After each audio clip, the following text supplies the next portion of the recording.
Alright, what do you think? Should I delve into some weird territory? Yeah.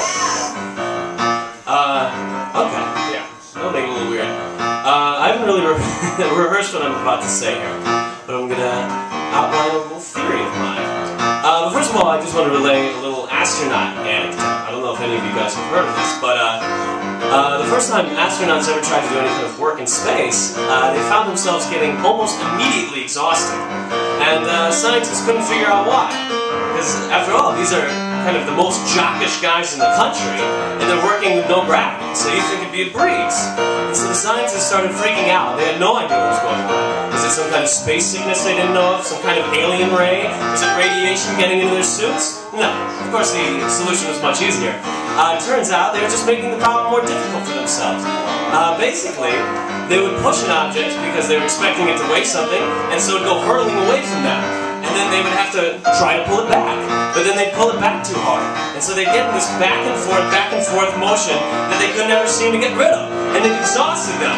So it seems, inside extremes, you don't know anything, though you try, and you try, and you try, and you try. So anyway, my theory is a little bit weird. Basically, have you ever asked yourself what really separates men from the animals? Because after all, anybody who really knows animals knows that they're not that dumb, they're not that mean. And anybody who knows people know that they're not that smart and not that nice. So what really is that proverbial apple that Eve ate off of that tree? Well, that's what I propose. Humans were the first ones to kind of sit around and say, wait a minute, that object looks a lot like that object. We'll consider them the same object. What the hell? We'll call them the same thing. Let's call it a tree.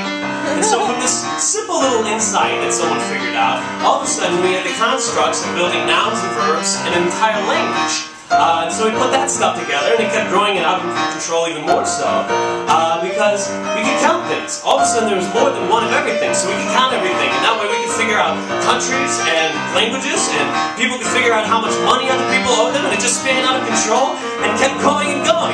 And so as you see, culture soars, and wages war with almost everything, and they tried, and they tried, and they tried, and they tried.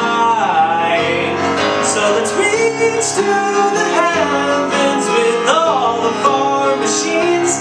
Nasty cold, whoa, nasty cold, whoa.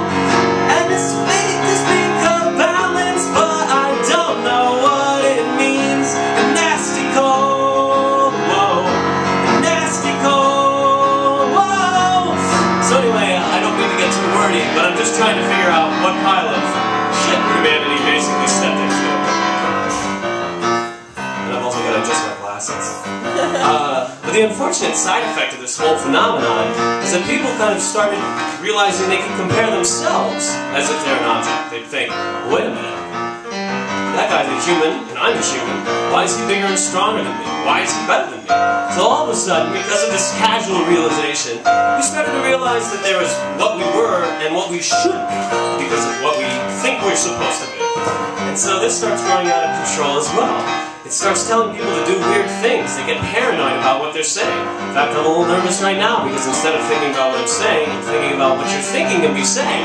So it's kind of locking on to me, controlling my thoughts, kind of like some scientific sci-fi spider from space that wants to suck my thoughts for energy. You know, that kind of thing. But then again, I'm the nerd! Obsessed with words, who ruins everything, though I try, and I try, and I try, and I try. So I'll reach to the heavens with all of my machines. Nasty cold, whoa, nasty cold, whoa. And I like to speak of balance, but I don't know what it means. Nasty cold, nasty